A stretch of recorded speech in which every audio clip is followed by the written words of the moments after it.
Sofia, tudo bem?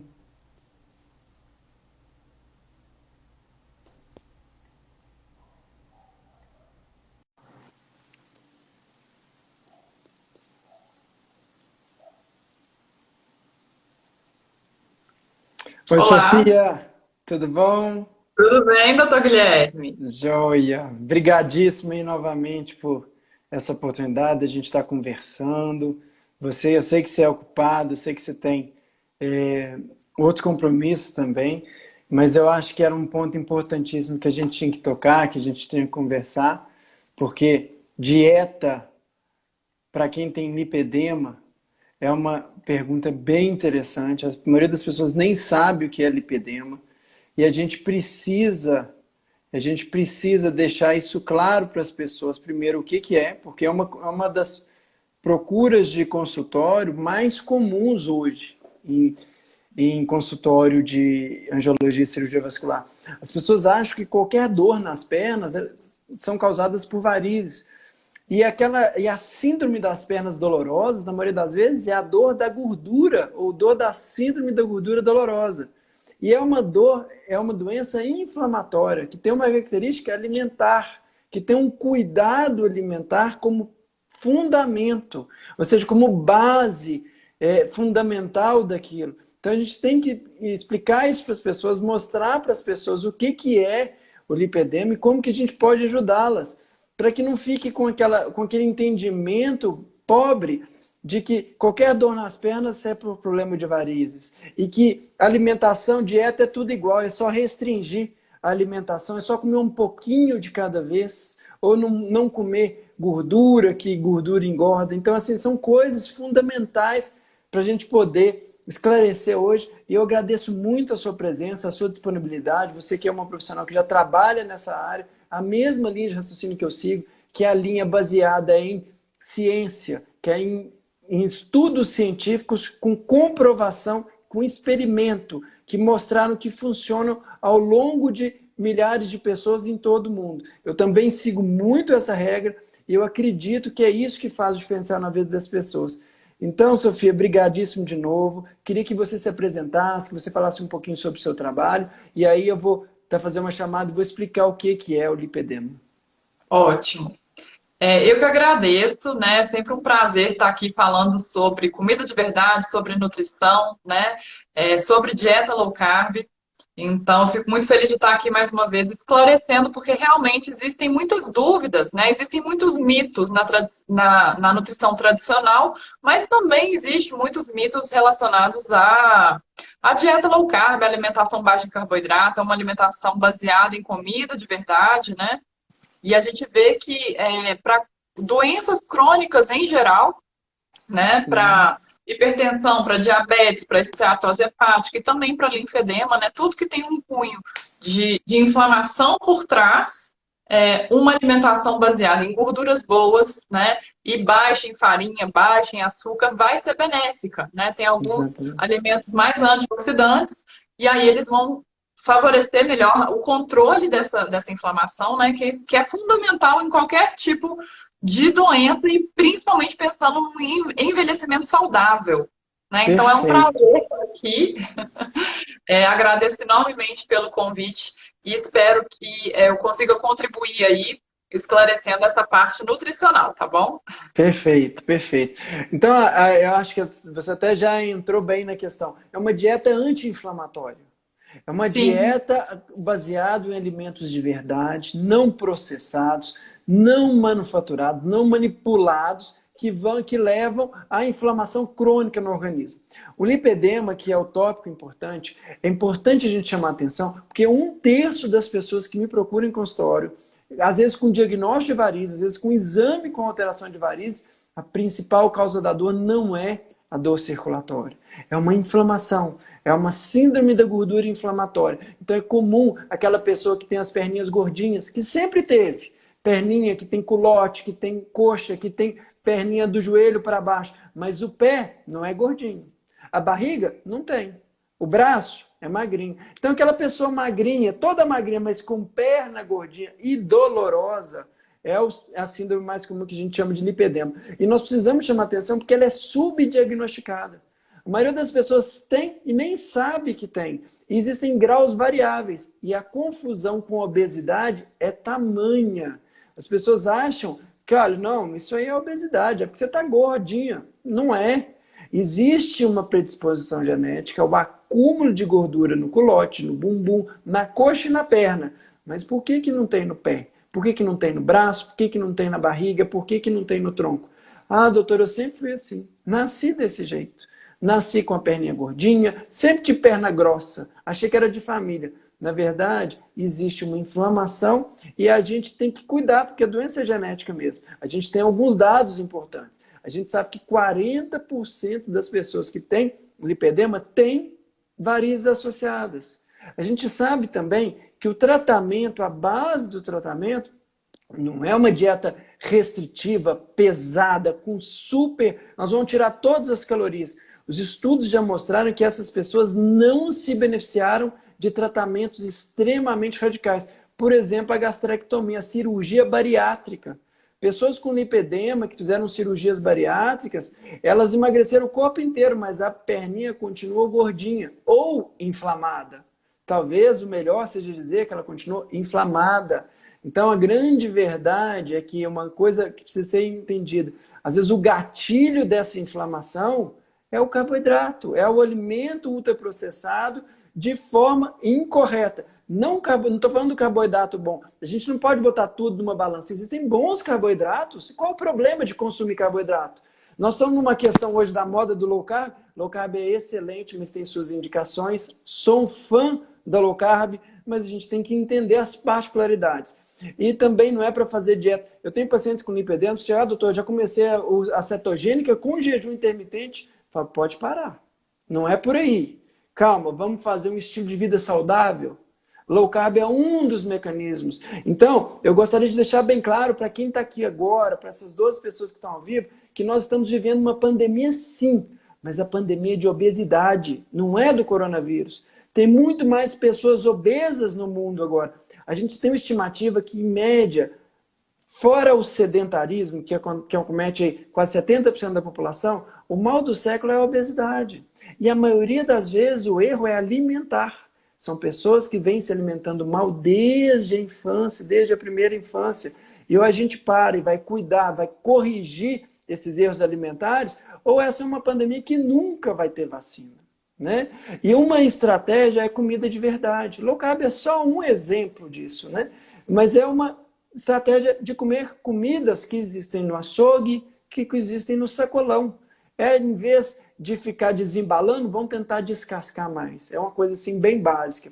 E dentre isso, foi muito interessante que muitas dúvidas foram surgindo e eu queria que você explicasse um pouquinho o que é essa estratégia de diminuir os carboidratos e se isso faz bem, se isso faz mal, se isso pode ter algum problema, se isso é para todo mundo, se essa é a grande revolução e nós vamos acabar com todo o carboidrato no mundo, porque a partir de agora nós só não devemos comer carboidratos. Né? Eu acho que isso é importante a gente esclarecer, tá certo? Ótimo, ótimo. Vamos esclarecer isso então. A palavra carboidrato, né, o termo carboidrato e o termo low carb são muito amplos. Quando a gente fala carboidrato, igual você citou agora, né? Tem o carboidrato da banana, tem o carboidrato da batata, tem o carboidrato do arroz, mas tem o carboidrato do açúcar de mesa, do mel, do pão, né, da tapioca, da maltodextrina, da frutose isolada ali no refrigerante. Eles são todos carboidratos, mas eles não são iguais. Né? Eles têm diferenças. Alguns são menos processados e outros são mais processados. Alguns carregam junto fibras, vitaminas e minerais e outros não carregam junto fibras, vitaminas e minerais, né? Então, quando a gente pensa na nutrição do nosso corpo, uma banana vai nutrir muito mais o nosso corpo do que uma tapioca, porque a tapioca ela é pura energia, não tem ali fibra, não tem magnésio, não tem zinco, não tem, né? Não tem ali valor nutricional denso, né? Já a banana ela é um pouco mais densa. E quando a gente fala de uma alimentação baixa em carboidrato, a gente está falando de uma faixa que vai de 0 gramas de carboidrato até 130 gramas de carboidrato, isso com base na literatura, né? Uma pessoa que não faz uma dieta low carb, então uma pessoa que come pão, que come várias frutas ao dia, que come arroz e feijão, né? Que toma, às vezes, uma bebida, um suco de laranja, por exemplo, mesmo que seja, né, teoricamente natural, ela vai consumir ali cerca de 200, no mínimo 200 gramas de carboidrato, e quando ela come mais, ela pode chegar até a 300 gramas de carboidrato. Então, quando a gente pensa a partir de 130 gramas de carboidrato já é low carb, cabe bastante, cabe algumas porções de carboidratos bons, né? Não dos refinados. Então, para uma pessoa que é um pouquinho mais sensível à insulina, né, que está com a glicose controlada, a gente pode aproximar mais dos 130 gramas de carboidrato. Ou então dos 100 gramas de carboidrato, não precisa ser uma low carb tão restritiva assim, né? Nesses casos, geralmente a pessoa já está no peso ideal, ela já é mais ativa, os exames estão dentro da normalidade, e essa pessoa vai se beneficiar de uma dieta mais baixa de carboidrato, porque quando a gente diminui o carboidrato, a gente aumenta a proteína, a gente aumenta a gordura, e deixa que a qualidade dessa alimentação seja boa, né, proveniente de comida de verdade, essa pessoa vai sentir mais saciedade, né? E aí, quando a glicose está descontrolada, quando a insulina está alta, né? Então, existe ali uma resistência mais grave à insulina, aí convém uma low carb um pouco mais baixa. A gente pode trabalhar com faixas de 90 gramas de carboidrato, já tem estudo mostrando que diabéticos conseguiram um controle glicêmico melhor com 90 gramas de carboidrato. 90 gramas de carboidrato dá para comer banana. E aí a gente pode diminuir para 70 gramas, para 60 gramas, para 50 gramas, para 40 gramas. Vai ser muito individual. Eu considero sempre a preferência da pessoa, né? Então tem que estar agradável para ela, ela tem que topar. Não adianta passar um plano alimentar e ela virar e falar, não, isso não tá bom para mim, não tá prático, não tá saboroso. Então eu escuto muito o paciente, né? E avalio muito essa individualidade bioquímica para saber se a pessoa tolera um pouco mais de carboidrato ou não, e sempre com carboidratos bons, né? Então dá para comer de tudo, mas nem tudo convém para todo mundo. Acho que você foi perfeito. Assim, o que eu acrescentaria é o seguinte, gente. É importante entender que existem alimentos com calorias vazias. E vocês estão muito bem, tapioca. Isso é uma caloria vazia. Não tem nutrientes, não tem fibras, não tem minerais. Ao mesmo tempo, o corpo absorve isso de pronto. E são esses alimentos cheios de calorias vazias que vão gerar o quê? A inflamação. Então, também, a gente precisa ter critério nas coisas. Não é para chegar e comer, olha, a partir de agora eu vou me alimentar de carne, ovo, queijo e salada, porque nem fruta pode. E aí, passa um tempo, tem uma constipação intestinal, que foram várias e várias perguntas. Comer só carne, ovo, queijo e salada, gente, é muito pouco, é muito restrito. E eu, particularmente, para mim, isso não é sustentável. Eu não conseguiria sustentar minha vida comendo durante muito tempo carne, ovo, queijo e salada. É algo que pode funcionar por um curto prazo, mas os estudos têm mostrado, independente de ser dieta low carb ou qualquer outra, que quando a gente fala o termo dieta já está errado. A gente tem que mudar o estilo de vida, a forma de nos alimentarmos e entender que os estudos mostram que a maioria das pessoas que entram num regime de dieta, qualquer que seja, hoje já tem dieta de Jesus Cristo, já tem dieta paleo, tem 1 milhão de coisas possíveis, a maioria das pessoas que entram, nos primeiros 3 meses, emagrecem. Agora, após um ano, só 15% mantém o peso perdido. Porque a dieta tem começo, meio e fim. E a mudança de estilo de vida, comer comida de verdade, é algo que permite que a gente tenha uma alimentação mais rica, até inclusive em calorias, calorias recheadas de nutrientes, de vitaminas, de minerais, de fibras, e associado com proteínas e gordura boa na quantidade certa, que é o que a gente vai chamar de uma dieta balanceada, equilibrada, que é o que é sustentável. A grande verdade é que é lindo falar alguns termos, mas não ninguém conseguir levar isso há muito tempo. Então eu queria entrar também nesse gancho da constipação intestinal, já que foram muitas pessoas que me perguntaram, Ali, então eu vou usar uma dieta anti-inflamatória, eu vou tirar bolo, eu vou tirar massa, eu vou tirar pão, eu vou tirar biscoito, eu vou tirar macarrão, nem arroz e feijão eu vou comer. Mas espera aí, você vai se sustentar nisso? Vamos fazer alguma coisa que a gente tenha um pouco de flexibilidade? a gente diminui uma, duas porções de fruta por dia, a gente associa ali um arroz com feijão, um pouco, uma quantidade menor, vamos aumentar legumes, frutas e verduras que você gosta, que você se sinta bem, e vamos associar um pouquinho uma carne, uma gordura boa, uma coisa nesse sentido, para poder associar. Ao invés de iniciar essa loucura de carne, ovo, queijo e salada. Porque parece uma receitinha de bolo com misturada e que não vai levar ninguém a lugar nenhum. Essa é a grande verdade, né?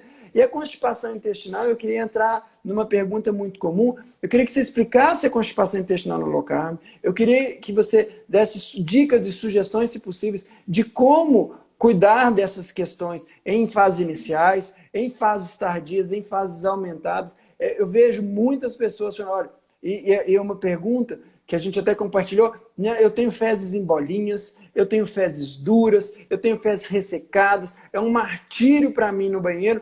E aí você pergunta, provavelmente deve estar comendo carne, ovo e queijo. Provavelmente é uma mistura dos três aí.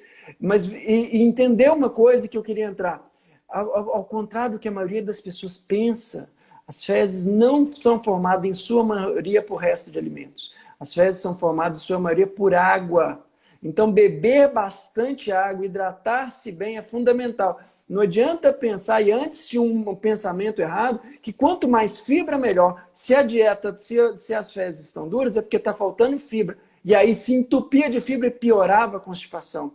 Então, o conceito é fibra e água são fundamentais e um equilíbrio para que você tenha fezes, que você tenha fezes pastosas, que você não tenha essa dor, esse desconforto, que pode mudar o hábito intestinal, que você pode ir menos ao banheiro, isso não tem menor problema. O problema é que seja uma coisa dolorosa, que seja uma coisa que te gere um transtorno, porque isso faz mais parte, novamente, de algo que não é sustentável. Não é mesmo? Exatamente. É uma queixa muito comum no consultório, a questão da constipação, né? E também é uma área cheia de mitos. E é importante lembrar que a constipação, assim como a inflamação, né? A alimentação ela é muito importante para a gente controlar a inflamação e também é muito importante para a gente prevenir a constipação. Mas essas duas condições são multifatoriais, né? Tem questão de estilo de vida. Né? Então, o sono, a atividade física, o estresse. Então, falando da constipação, a questão da gente praticar atividade física, porque quem trabalha sentado o tempo todo tende a diminuir os movimentos peristálticos. Então, realmente, o bolo fecal ele fica ali mais parado. E eu, inclusive, eu pratico ginástica hipopressiva, que é conhecida como LPF também, que é o Low Pressure Fitness, e que me ajuda muito nessa questão dos movimentos peristálticos e na constipação. Então, a questão de fazer atividade física é importantíssimo, de beber água é importantíssimo, mas muitas vezes só isso não soluciona. Então, cada caso de constipação é um caso. É difícil, assim, passar uma receita de bolo que soluciona a constipação de todas as pessoas. Porque a causa da constipação pode ser diferente. E aí estratégias diferentes vão funcionar, né, em determinados casos. Então, vale lembrar a questão da hidratação, super importante, de manter o corpo em movimento é super importante, de estar ingerindo gorduras boas, né, na alimentação também. E isso que você falou das fibras é verdade. Nem sempre aumentar as fibras ajuda, pode atrapalhar. E você falou da carne, queijo e ovo, né? Tem gente que vai ter, sim, constipação se comer apenas carne, queijo e ovo. Mas tem pessoas que não vão ter constipação se comer apenas carne, queijo e ovo. Para você ter uma ideia de como que a gente é diferente, não tem receita de bolo. Então é importante a gente observar, né, o que está causando aquela constipação. Será que é uma falta de ácido clorídrico, né, de suco gástrico na digestão? Está acontecendo uma mastigação eficiente? É o emocional que está prejudicando essa produção de suco gástrico? É muito comum hoje em dia a hipocloridria, né? E aí a gente não consegue ativar corretamente as enzimas digestivas. Então, para algumas pessoas pode ser interessante comer um abacaxi depois do almoço, comer uma laranja, comer um kiwi, que essas frutas têm, elas favorecem a nossa digestão, né? O mamão também, que é mais conhecido, mas também o abacaxi, o kiwi, a laranja. O abacate também ele é rico em fibras, né? Então, e ele é rico em gorduras boas, ele pode ajudar na constipação. É, e também o magnésio, né? Eu uso bastante a suplementação do magnésio, do cloreto de magnésio em cápsula, né? Porque tem ele em pó também a diluição, mas é um pouco desagradável o sabor. E aí o cloreto de magnésio ajuda nessa hidratação das fezes para elas poderem sair num formato que não seja de bolinha, né? Mais compridinho. E que cause menos desconforto. A constipação ela existe quando existe o desconforto. Ir menos ao banheiro não é um problema, né? Porque também tinha uma época que achava-se que tinha que ir todo dia, tinha que ir igual um reloginho. Não é exatamente assim, né?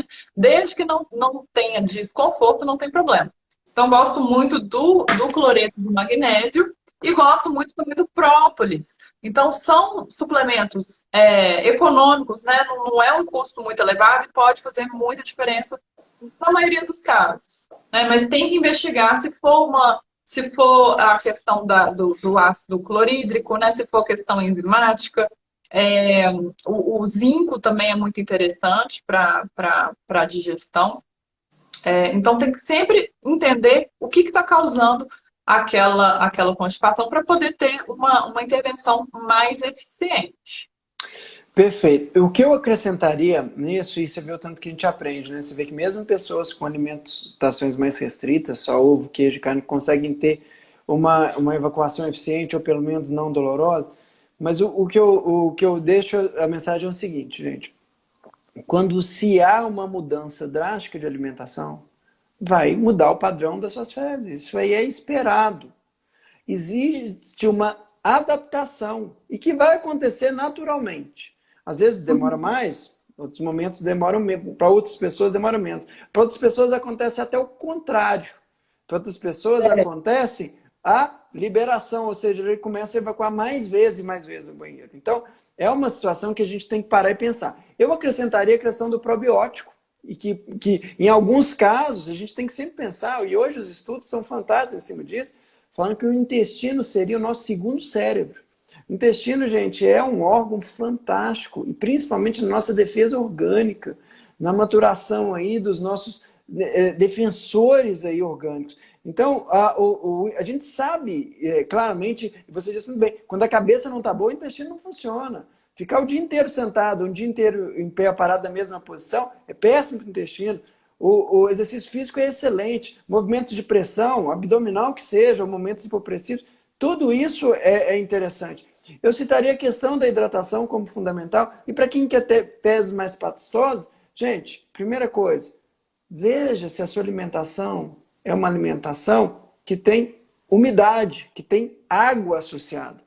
Bem simples, se você está se alimentando de alimentos com pouca água, não basta ficar só tomando água, você tem o efeito contrário. Então, por exemplo, o abacaxi, você citou muito bem. Por que o abacaxi é bom? O abacaxi é fantástico, porque é uma fibra aguada e que ajuda na produção do ácido clorídrico. Então, maravilhoso, né? O abacate é uma fibra, é gordura boa e ele é de fácil digestão e ele de fácil trânsito. Então, é pensar de uma forma simples, né? E se comer só carne, cada vez carnes mais processadas, o trânsito vai ser dificultado. Carnes dos grandes mamíferos, carne de boi, carne de porco, eles têm um trânsito um pouco mais dificultado do que carnes de peixe, por exemplo, carnes de frango. Será que não dá para a gente fazer uma mistura? Afinal de tudo, são proteínas boas que devem ser adaptadas no longo dia e não tem carboidrato.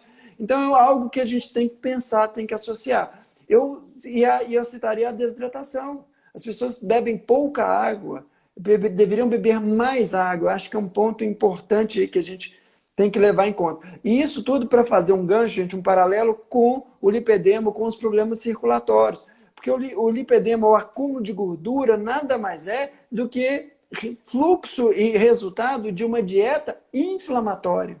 Ou seja, é uma dieta baseada em alimentos processados, alimentos ruins, alimentos ricos em calorias vazias, que vão inflamar cronicamente o seu corpo. E não precisa ser só o linfedema, não, gente. Ou lipedema, perdão. Qualquer tipo de alimentação ruim no longo prazo vai levar à inflamação do corpo.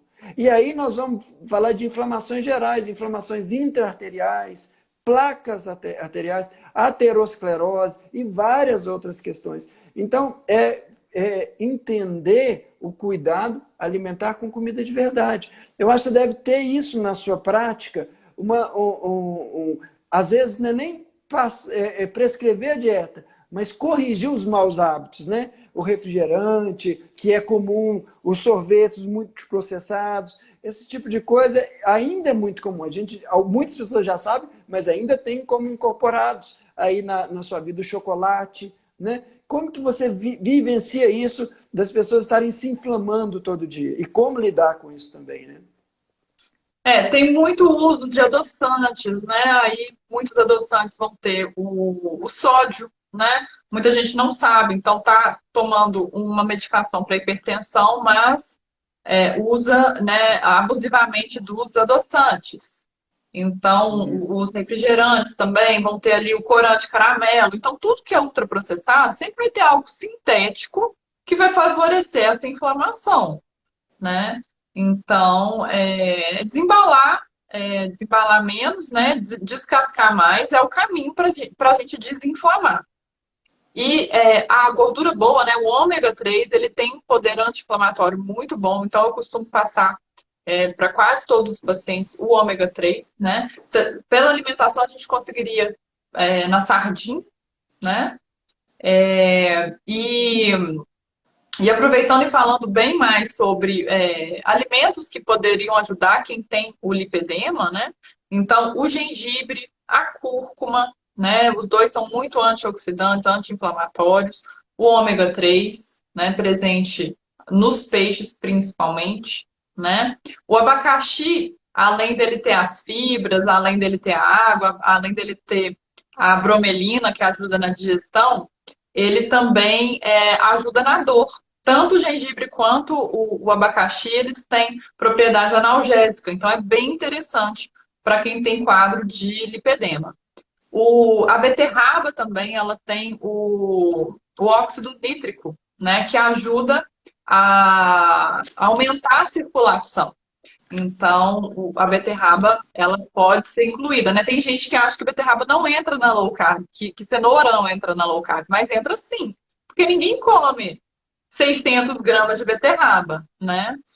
Então, esses alimentos, para quem está com o lipedema, são interessantes. Mas o grosso é justamente isso, é tirar os ultraprocessados, né? Muito mais do que prescrever um plano alimentar, eu gosto de trabalhar com a educação nutricional. Então, quem está bem informado consegue ter mais liberdade para não ficar preso ali no papel, né? De ficar seguindo ali só aqueles alimentos, só aquelas quantidades. Então, na consulta eu gosto muito de conversar, de explicar, né? Quando a gente entende o porquê, a adesão é muito maior, né? Quando a gente não entende, a Sofia colocou aqui beterraba, mas para quê, né? Então, eu gosto de justificar, de explicar para a pessoa entender a importância desses alimentos. Concordo plenamente. Eu acho que só o conhecimento é libertador, né? Não basta virar para a pessoa e falar, olha, não coma pão. Não é bem assim. É porque pão é caloria vazia. Não tem nutriente, não tem vitaminas, não tem minerais ali naquele. Amido puro. Isso aí, o que isso vai fazer? Quando isso entra dentro do corpo, gente, vai dar um pico enorme de insulina. O que vai acontecer? Precisa, aquele tanto de açúcar que entrou no sangue, vai ter um pico de insulina. E naquele primeiro momento, paradoxalmente, vai gerar saciedade. Olha, não, estou bem, estou satisfeito. Mas em pouco tempo, e eu digo poucas horas, esse pico de insulina vai cair. E a hora que esse pico de insulina cair, vem a fome. Então, uma coisa que eu gostaria de deixar uma mensagem bem clara, já que a gente está falando de dieta para o lipedema, mas serve para qualquer tipo de dieta, para qualquer tipo de doença, é entender que não tem como enganar o seu corpo. Olha, então eu não vou comer, eu vou parar de comer. O corpo da gente ele é tão sábio que ele tende sempre ao equilíbrio. Em algum momento, ele vai gerar em você uma compulsão, uma vontade tão grande de comer, que você vai comer o que tiver na frente em quantidades absurdas, para compensar aquele déficit que você vem fazendo. Então, a questão, eu estou recebendo em consultório pessoas que fazem jejuns de 16, 18, de 24 horas. Eu pergunto para elas, você está adaptada? Você está acostumado? Isso é para profissional. Isso é para tentar durante algum tempo. O que você espera disso? Qual que é o resultado? Eu gostaria de deixar um outro conceito que precisa ser entendido pela maioria das pessoas. A diferença entre emagrecer e perder peso. A minha esposa fala isso muito comigo. Ela fala, eu estou precisando perder 3 quilos. Não, você não está precisando perder 3 quilos.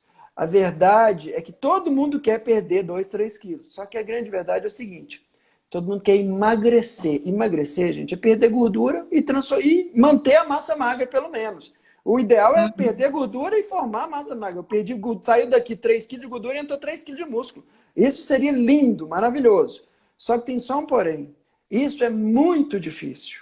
Esse equilíbrio, isso aí é exatamente o contrário que a gente vê acontecer na prática. Então, emagrecer é perder gordura, mas manter a massa muscular. Agora, perder peso é simplesmente perder peso na balança. E é perder gordura e massa magra. E quem quer perder gordura e massa magra? Tem um remédio maravilhoso que emagrece qualquer pessoa, 100% das pessoas no mundo, que é a quimioterapia. Vamos fazer 10 sessões? Ninguém quer. Porque entenda a questão, mas ao mesmo tempo a gente vê pessoas se sabotando. E eu queria entrar no segundo ponto importante, que é o ponto da canetinha mágica, muito perguntado. Eu vou explicar um pouquinho sobre isso para você dar também a sua opinião sobre isso. Pois é, me explica porque essa da caneta eu tô por fora. A canetinha mágica é a revolução do emagrecimento hoje. Ah, Gente, as canetinhas mágicas como Saxenda, Ozempic, que estão sendo vendidas e a rodo, que nada mais são do que uma caneta mesmo, que tem uma agulhinha na ponta. E a pessoa aplica aquela agulhinha ali na barriga. Estudos mostraram que elas realmente funcionam, sim, como qualquer remédio para emagrecer, como qualquer um deles, funciona. Você vai ter, como efeito colateral, uma desaceleração do seu estômago, por exemplo, uma gastroparesia. E aí, como efeito colateral, você não come porque você perdeu a fome. Você não come porque você não aguenta, porque forma um mal-estar tão grande, dá um transe, dá uma sensação de saciedade, de plenitude o tempo inteiro que você perde. A Flávia falou bem, o Saxenda, o Ozempic, a gente tem... Hoje o Ozempic é o que está na moda, porque uma vez por semana, além de ser o mais caro, são caríssimos, na faixa aí de 500, 800 reais, e duram menos de um mês. As canetinhas mágicas, os estudos já mostraram que elas realmente funcionam, mas não tem qualquer benefício no longo prazo, da mesma forma que as dietas restritivas não são sustentáveis. Porque a pessoa não aprendeu a comer direito, não aprendeu a se nutrir com qualidade, e o efeito é passageiro, vai passar aquele efeito, ela não vai conseguir usar isso o resto da vida. Quando ela parar de usar, o que vai acontecer? Vai engordar tudo de novo. Então, e a Flávia, obrigado, Flavinha, aí pela sua participação linda. Ótimo, olha só que legal. Mas para compulsão não é bom. Então eu desenvolvi compulsão alimentar. A compulsão é muito mais complexa. Naquele momento que você estiver usando o Saxenda, o Ozempic, qualquer um desses, vai melhorar, não tenha dúvida. Mas quando você parar, você vai novamente se alimentar de forma compulsiva. Porque sabe qual é uma das principais causas de compulsão alimentar? É a má nutrição. As pessoas estão se alimentando pobres em nutrientes necessários. Então ela faz uma alimentação extremamente restrita em calorias, mas não só restrita em calorias, restrita em nutrientes. E em um certo momento, a restrição gera compulsão. Não é assim que o Márcio Atala fala? Quanto mais você restringe, a hora que chega aquela vontade, você exagera. Então a gente tem que ter um cuidado com esse tipo de coisa. A compulsão é muito mais psicológica. E às vezes é uma forma que o seu corpo está usando para te mostrar que você está mal nutrido, pode estar obeso e desnutrido ao mesmo tempo. Qual o problema? Não é? Então, e aquilo vai ter uma mediadora hormonal que vai levar os seus hormônios lá em cima e em pouco tempo você vai perder essa luta. Porque é exatamente o contrário do que eu e a Sofia estamos tentando falar aqui, que você deve se alimentar, sim, de calorias boas.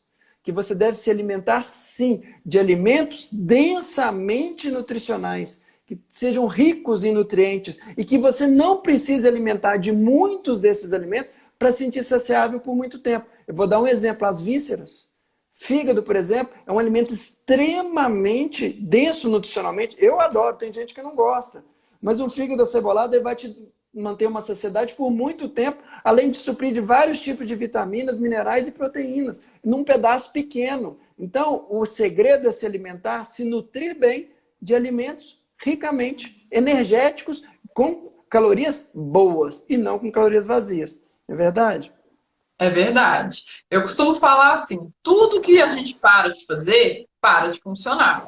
Então, se depender da caneta para poder ter o resultado, vai depender sempre dela, né? E não dá para viver pro resto da vida com ela. Então, precisa acontecer um aprendizado, né?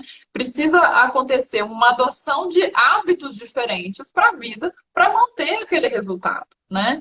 Então, é muito comum, as pessoas não conseguem fazer o básico e estão aí fazendo protocolo de jejum, porque viu na internet, viu 16 horas, viu 18 horas, viu 24 horas, mas não passou pela mudança inicial ali do que se come, porque é muito mais importante o que se come, né, do que quantas horas fica-se sem comer.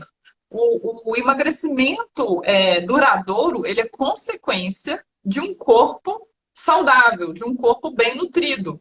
Né? Então, quando a gente Exatamente. usa aí a caneta para comer menos, a gente não está nutrindo o corpo, né? Pode até acontecer um emagrecimento no primeiro momento, mas o corpo vai ficar mais desnutrido do que ele já está, né?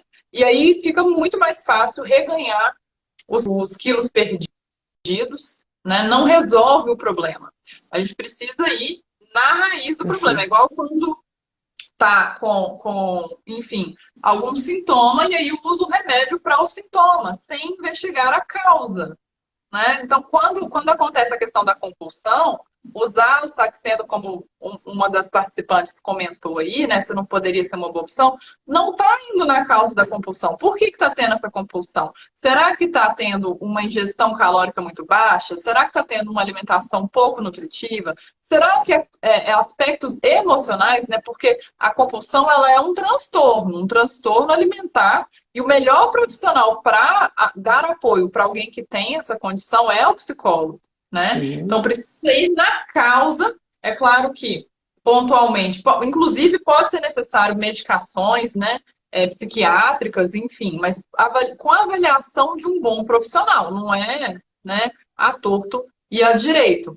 Então, isso de pegar regras de jejum, regras de low carb, tudo na internet é geral, né? Não está específico para aquela pessoa. Teve uma pessoa que falou aqui que tentou o jejum, né? Foi a A Flávia, Flavinha. e comeu Comeu triplicado. triplicado. Não, você não está sozinha, Flavinha, tá? Você não está sozinha. A maioria faz isso. O que a gente sabe é que o seu corpo tende ao equilíbrio e em algum momento essa conta vai chegar e ele vai tentar compensar. E é aquele momento que você vai comer e quanto mais você come, mais você quer comer. E a hora que você viu, você já comeu quantidades absurdas que você não comeria normalmente. Então, jejum intermitente, a gente, é uma ferramenta, funciona sim. Para alguns casos, principalmente para pessoas diabéticas, para pessoas que têm resistência à insulina, é um potente aliado. Agora, tem que ser individualizado caso a caso. Até porque, digo aí para os defensores, e que me perdoem os defensores do jejum intermitente, das dietas extremamente restritivas, mas os estudos mostraram que, e isso é fato, não tem o que questionar, que todos os tipos de dietas chegaram em um mesmo fim, em um mesmo objetivo. Basta, o problema não é a dieta, o problema é a adesão. O problema é se manter focado naquilo há muito tempo. Então, a gente recomenda uma alimentação saudável sustentada. Eu te pergunto, de uma forma bem simples, você se vê fazendo jejum intermitente de 12, 18 horas nos próximos 5 anos? É simples. Se você se vê, tudo bem. Eu não dou conta. Eu, Guilherme, não consigo. Eu não consigo fazer dietas de 16, 18 horas o resto da minha vida ou nos próximos 5 anos. Eu não me vejo fazendo isso nos próximos 5 meses. Então, é algo que a gente... Ah, mas não precisa fazer para sempre. Ah, quem disse que não? Vamos deixar uma coisa bem clara aqui. E foi uma pergunta legal que eu queria até que você entrasse para responder, porque a pergunta que todo mundo quer responder. Existe uma dieta para perder gordura só na barriga? Né? Lindo Ainda isso, não. né? A Lindo. gente não tem Olha que como. beleza. Não tem nenhum alimento que vai sinalizar para o corpo, ó, é para você queimar a gordura que está ali a não sei quantos graus do umbigo, aquela ali, do ladinho, o pneuzinho. Se fosse Ah, assim, tava bom, né? olha que legal. Dependendo da composição nutricional, se for ali uma gordura realmente localizada, porque geralmente não é, né? Geralmente a pessoa ela tá com um percentual de gordura mais elevado no corpo todo, ela precisa fazer uma alimentação para perder gordura corporal no geral, aquela gordura lhe incomoda ela um pouco mais, né? Mas quando uma pessoa que já está ali com um percentual muito baixo, né? É, e aí, homens e mulheres têm ali referências diferentes, né? Para mulher, 16, 15% já é um percentual de gordura muito baixo. Aí, se for essa mulher e ela tem uma queixa de uma gordura realmente localizada, né? Aí pode pensar em algum procedimento estético, porque infelizmente não tem como a gente pedir o corpo para queimar aquela gordura especificamente, não. Ele vai querer perder tudo, né? Ó, perfeito. Renata falou aqui, ó, eu tenho metabolismo acelerado. Se eu não me policiar, perco até massa magra. Não tenha dúvida, Renata, tá? E é Uhum. isso O mesmo. jejum não é para todo mundo, ele vai ter as recomendações, vai ter gente que não vai ter necessidade de fazer o jejum, tem gente que vai se beneficiar mais do jejum, né? Então, quando a gente pensa em gordura no fígado, é uma pessoa que vai se beneficiar mais do jejum, e não precisa ser 18, 24 horas, né? Começa com 12 horas. 12 horas, na verdade, se a gente pensar evolutivamente, né? 500 anos atrás, 1.000 anos atrás, 5.000 anos atrás, 10.000 anos atrás, a gente comia por um período do dia menor do que hoje, porque hoje tem luz, né? A gente está aqui com a internet, com luz. Se fosse há 500 anos atrás, a gente estava em casa sossegado, dormindo, Sim, sem sim. comer. Não tinha, não Perfeito. tinha farmácia, loja de conveniência, né? Então, a Eu, gente eu, fazia eu menos gosto, refeições, eu duas até, refeições, três sim. refeições. Me perdoe até te interromper, mas eu gosto de fazer o raciocínio inverso. Eu pergunto o seguinte: a gente Ah, precisa comer tantas vezes por dia? Olha a Gilda falando, eu faço 2 refeições por dia há 2 anos e me sinto bem. Ótimo, eu faço 3. Eu faço café da manhã, almoço e jantar e pronto. E eu já faço isso há algum tempo. E me sinto bem. E você faz 2, ótimo. Eu acho que é o seguinte: o raciocínio não pode ser subvertido. A gente não precisa comer de 2 em 2 horas ou de 3 em 3 horas e que foi defendido até tão pouco tempo. A verdade é que nós fomos enganados durante muito tempo pela indústria que a gente devia se alimentar de 2, de 3 em 3 horas. Que isso era normal, que isso era saudável, mas o pior, que isso era necessário. E quando a gente uhum. faz esse raciocínio inverso do homem das cavernas, que às vezes passava dias sem se alimentar, a gente começa a entender que isso não faz sentido, né? Então, eu também eu acho que não tem que ficar alimentando toda hora. Agora, você tem que se alimentar, você tem que ter saciedade, você tem que sentir bem. Também não adianta fazer 1, 2 refeições e ficar igual um zumbi, porque em um É. certo momento vai te dar um boom de energia, e em outro momento vai te fazer mal, né? É E menos agora, regras e mais individualidade, né? e ela respondeu aqui pra gente assim: a carnívora Ah, elimina sobretudo gordura abdominal. Infelizmente não é assim, Gilda. Não é verdade. Isso não procede.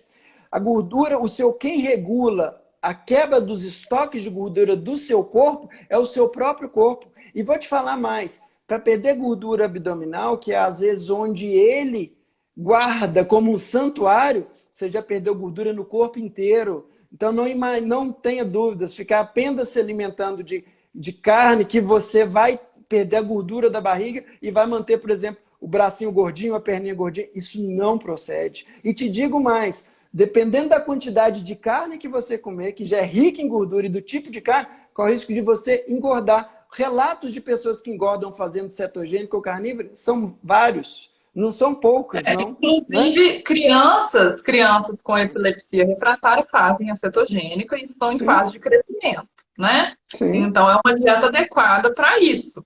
Agora, essa questão da circunferência abdominal é diferente da questão da gordura na região abdominal. Quem tem uma circunferência abdominal maior e acumula ali a gordura visceral, geralmente é uma pessoa que está com uma resistência à insulina maior, né? Então é comum esse fenótipo, né? Sim, Então sem dúvida. talvez venha por isso essa fala, né? Então realmente quem tem o fenótipo da circunferência abdominal aumentada, geralmente uma pessoa que tem mais resistência à insulina, e aí a low carb um pouco mais restrita vai ser mais indicada, sim, para esses casos. Mas o corpo que decide de onde que ele vai tirar a gordura. A gordura subcutânea, né? A gordura subcutânea, ele que vai ali administrar. Não adianta, não tem um alimento O que seu vai corpo não vai definir. pensar assim, me dê abacaxi que eu vou perder o É, pneuzinho da esquerda. Ou me dê abacate que eu vou perder o culote da direita. Isso não existe. exercício também não, né? Tem gente que acha que se fizer Ah, fazer abdominal, se abdominal. fizer um É, exercício, perfeito. vai queimar a gordura daquela região. Não é assim, né? Essas reações acontecem a nível celular e não é o exercício. Sem dúvida. E o mais importante é o seguinte, gente, é a sustentabilidade. É lindo, fiz dieta da água e emagreci 20 quilos, ótimo. E como é que você está hoje? Ah, recuperei tudo. Então, a gente tem que entender essa defesa da boa Uhum. alimentação. E isso serve para quem tem lipedema, para quem tem dor nas pernas, para quem tem perna inchada, para qualquer tipo de situação. Uma alimentação equilibrada, balanceada, com proteínas boas, com gorduras boas. E com a questão do carboidrato, se puder comer menos carboidrato ou puder mais, dependendo da pessoa, ótimo. Vai ser muito bem-vindo. Carboidrato bom faz muito bom, muito bem. Carboidrato mal vai continuar fazendo mal para as pessoas da mesma forma. Então não muda, não tem uma fórmula mágica.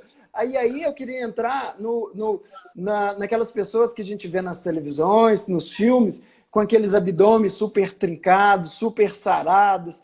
Você acha que ele fez realmente a dieta carnívora, a dieta da lua? Gente, ali existem métodos não ortodoxos. Existem questões hormonais usadas em conjunto. E sim, é possível perder gordura e ganhar muita massa muscular com modulação desses hormônios. Usando hormônios, é possível. Qualquer um consegue chegar lá, usando hormônios como GH, usando hormônios como oxandrolona, usando hormônios como anastrozol, como estanozolol. É bem possível conseguir perder gordura da barriga, é bem possível conseguir ficar trincado, tudo isso. Agora, isso faz mal, isso comprovadamente aumenta o risco de uma célula tumoral de se desenvolver, de você ter um câncer tardio, seja de rim ou de fígado. Então precisa ter esse cuidado, precisa ter esse entendimento. Né? A gente está falando de dieta saudável para ficar no peso, para ficar com exames bons.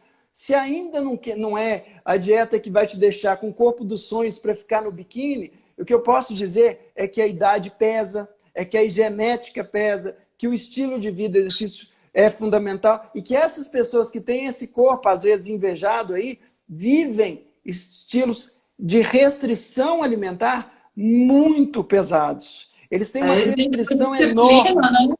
Além É, de uma disciplina, de uma alimentação muito programada para aquilo ali, existe uma restrição enorme em relação ao que comer. E eles vivem daquilo. Então, assim, a gente tem que ter um pouco de cuidado, porque nós estamos falando para pessoas normais, para a maioria da população em geral, né? E não para um grupo único e específico. Isso é importante a gente entender isso aí, porque aqui não tem um defensor da dieta X ou da dieta Y, mas a gente está falando de um estilo de vida, de dieta anti-inflamatória, né? Porque é só isso que funciona.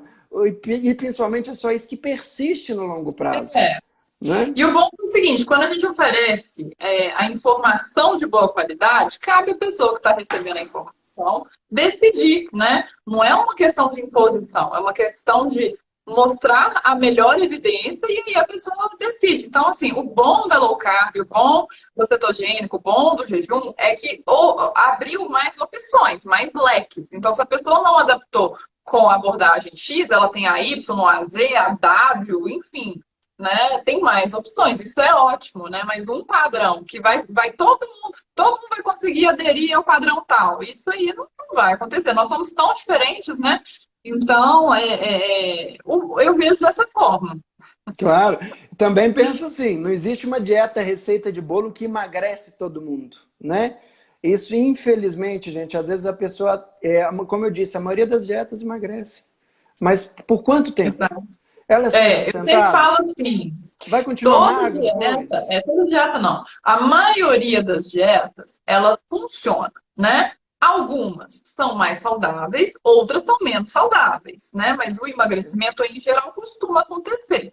Agora, é muito melhor a gente ir pela saudável do que pela não saudável. E, além disso, algumas são mais confortáveis de seguir, outras são mais desconfortáveis de seguir. Quando a gente faz uma dieta mais baixa em carboidrato, e com mais proteína e mais gordura, tende a ser mais confortável. Então, eu prefiro ir para o caminho mais saudável e o caminho mais confortável. Sem dúvida. E sempre pensar na sustentabilidade. Eu acho que isso é fundamental. Quando eu tento sempre não assumir essa responsabilidade, sempre eu tenho muita procura em consultório de pessoas com lipedema, com a perna gordinha, com a perna inflamada, e eu tento sempre pedir, olha, vamos pedir ajuda de um profissional mais capacitado, de um nutricionista, para poder ver o melhor plano alimentar, mas não só o melhor plano alimentar, entender talvez qual seja o alimento gatilho da sua inflamação. Às vezes, existe alguma coisa que numa mudança estratégica, a gente consegue corrigir, essa pessoa fica menos inflamada. E aí a questão hormonal, a questão de melhora física, a questão de diminuição dos inchaços, tudo isso vai acontecendo naturalmente, de uma forma sustentada, né? E eu vou dizer que tem vários alimentos extremamente inflamatórios que são consumidos muito. Por exemplo, a cerveja. O excesso da cerveja. A cerveja é um carboidrato muito forte, né? E o consumo de cerveja, que não está restrito a um copo ou dois, restrito em grandes quantidades, ele nada mais é do que uma mistura muito grande de carboidratos. Então é comum, muito comum, essas pessoas se inflamarem. E eu vejo isso com muita clareza. Olha, para de beber um pouquinho. Suspende um pouco a cerveja. Vamos tentar mudar um pouquinho? Que tal um copo de vinho tinto, uma taça, 2 taças de vinho tinto? E um outro segredo bem legal que eu passo para essas pessoas, porque é um dos principais inflamatórios, além da questão do excesso de sal também, e eu digo sal adicionado, porque se a gente fosse pensar só no sal, do saleiro, ele talvez não seja o grande vilão. Sabe por quê? Porque quando a gente adiciona, a gente sente o gosto e para de comer. Mas quando você come alimentos processados, com excesso de sódio misturados com excesso de açúcar, eles ficam palatáveis, fica bom, o gosto fica saboroso. Então é fácil comer grandes quantidades de alimentos ricos em sódio, ricos em açúcar, e que vão, além das calorias vazias, que a gente já tinha falado, vão gerar inflamação. Então, quando a gente pega lá o sal do saleiro e acrescenta um pouquinho, se já não é um alimento processado, menor problema, vai ser tranquilo, você vai parar, ali vai ser tranquilo. Agora, quando a pessoa começa a associar tudo isso, e é muito comum, a pessoa ela toma uma cerveja, ele vem um tira-gosto extremamente salgado, é que ele mistura de novo do açúcar que tem no carboidrato, mais associado ao sal, e é a mistura inflamatória. Então, uma sugestão, aquela tacinha de vinho tinto, ao invés do engradado de cerveja, tomar bastante água enquanto está bebendo, por exemplo, um vinho, uma cerveja, porque a pessoa pensa que está se hidratando, mas na verdade ela está se desidratando. Então, entre um copo de cerveja, entre uma taça de vinho, vai se hidratar. Então, esse tipo de coisa simples, básica, funciona e funciona no longo prazo, é persistente. Então, essa mudança consegue fazer uma melhora. Eu queria agradecer aqui a Patrícia, podóloga, olha, ela está relatando aqui, ó, que já teve uma paciente que precisou ficar sem beber por 6 meses. Ela ficou com outra fisionomia. E, Patrícia, a gente vê isso muito na nossa realidade. Não tem inchaço nas pernas que persista da mesma forma quando a gente tira o álcool, e principalmente o excesso de álcool. Os pacientes que chegam para mim com perninha inchada, eu falo, olha, fica um tempo sem beber, vamos fazer um teste, só para fazer um teste? Quando eles voltam, é exatamente, só minha perna desinchou sozinha. Eu acho que eu não estava bem doente, né? Acho que eu estava inflamado. Então isso é muito comum e eu acredito que você deve ver muito isso também na sua prática, né, Sofia? Com certeza. O álcool, a gente tem que tomar cuidado, né? Muita gente não quer ouvir a parte de reduzir o álcool, né? Até faz a dieta low carb, mas ou não abre mão da cerveja, ou também abusa do vinho, né? Porque o vinho, mesmo ele não tendo carboidrato, ele tem o álcool, né? E tem pessoas que ter uma facilidade maior em inflamar com o álcool, igual você falou. Às vezes, até alimentos que são saudáveis para a maioria das pessoas, tem gente que vai ter ali uma sensibilidade, uma intolerância, né? Por exemplo, a caseína, a proteína Do leite. presente nos laticínios, né? Que também, quem tem constipação, observa quando abusa muito de queijo e de iogurte também, quando fica mais constipado, pode estar relacionado. Então, e essa questão do inchaço nas pernas, né, do inchaço em geral, porque o carboidrato, ele é hidrofílico, né, então ele atrai água, ele atrai líquido. Então, por isso mesmo, ele é uma alimentação indicada para quem tem hipertensão, porque a alimentação baixa em carboidrato, ela é naturalmente diurética. Então, muitos pacientes chegam tomando diurético e, quando aderem à alimentação, precisam revisar ali a dose do diurético ou até retirar ele, porque normaliza, né? Então, para quem tem retenção, é muito importante reduzir o carboidrato, reduzir, né, o sal adicionado nos alimentos, usar o sal com moderação. A gente não deve zerar o sal por completo, né? Mas Uhum. usar ele com bom senso, apenas o suficiente para a gente temperar ali a comida, né? E Sim. a Kátia, que é minha Ah, amiga, tá aí falando que ficou 9 meses sem nós, beber cerveja e não diminuiu a perna, Kátia. Tem que entender o que está por trás disso aí. Kátia, obrigado aí pela sua ponderação. Que bom, né? O pessoal participando, isso é muito importante. Kátia, provavelmente a causa é outra. Provavelmente a causa do inchaço é outra e não a cerveja.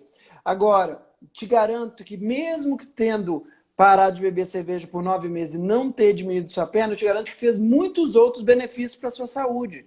Por mais que não tenha diminuído a sua perninha, por exemplo, que ela continue inchada e que provavelmente é outra causa, eu tenho certeza que muita coisa melhorou na sua saúde. E basta fazer exames antes, para 9 meses e depois faz de novo. Você vai ver uma diminuição. E eu vou te dizer que o mais comum da gente ver é a diminuição da glicemia, na glicose no sangue, ou na hemoglobina glicada, que mostra os últimos 3 meses. E a gente vê uma diminuição muito acentuada, tá? Então, a gente não está falando para parar de beber, para cortar, ainda mais no nosso país, no Brasil, que é tão comum, em Belo Horizonte, que é extremamente comum a bebida de cerveja, mas a gente tem que ter cuidado, tem que ser uma coisa mais ponderada, uma coisa mais programada. Vamos para aquele momento, vamos tomar cerveja, ou vai tomar. Não precisa tomar a caixa inteira, né? Ou a gente pode programar para aqueles momentos de aproveitar. A vida, gente, a gente vê claramente que ela sempre foi aproveitada, né,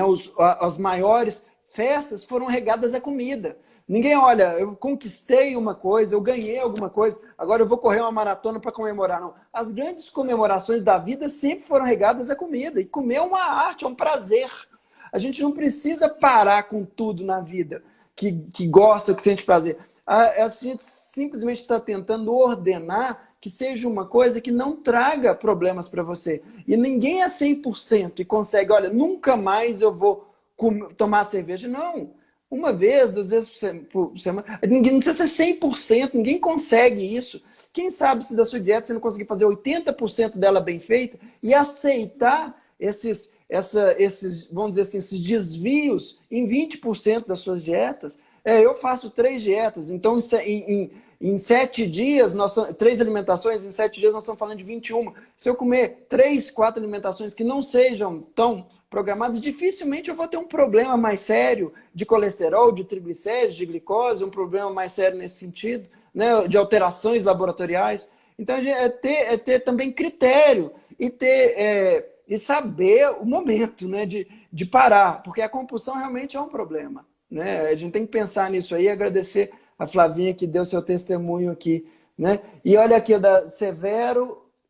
Olha, obrigado, viu, Severo? Eu diminui muitos edemas depois que comecei a cortar o carboidrato. Perfeito, eu acho que complementou bem o que a Sofia disse. O excesso de carboidrato retém água e você incha. Simples assim. E você inflama. E principalmente se for um carboidrato de má qualidade, tá? Esse carboidrato que a gente está falando é o dos pães, das massas, dos biscoitos, dos bolos, dos sorvetes, do refrigerante. São carboidratos vazios, extremamente maléficos à sua saúde. E esses a gente deve mesmo cortar, ou pelo menos o máximo possível. Né? Meu bem, infelizmente já passamos do nosso horário, vai acabar. Deixa o seu Ah, é contato, verdade. como que te acha, porque nós temos aí segundos. Tá, é o @sofiaresende.nutri no Instagram. Perfeito. A maioria já me conhece, mas eu sou o Guilherme Jonas, eu sou médico vascular, trato essencialmente de varizes e basta digitar DR Guilherme Jonas no Google, no Facebook, no Instagram que me acha. Obrigadíssimo a todos que ficaram presentes até agora. Nós tivemos mais de 70 pessoas presentes. E Ó, foi assim, um legal. prazer enorme sobre isso. Tenho O certeza prazer foi que no meu. futuro nós vamos. Queria te agradecer pessoalmente de novo. Você é uma ótima profissional que eu recomendo sempre, que eu admiro, Obrigada, e a obrigada pela gente tem confiança. o mesmo raciocínio de Sim, basear sempre em evidência e não em achismo. É medicina baseada em evidência, fazer a coisa certa que já foi feita, testada e retestada e que a gente sabe que funciona. Ao invés daquela coisa que, assim, da experiência em seres humanos. Não, não é bem assim, não. A gente faz o que já foi comprovado que funciona. Tá certo?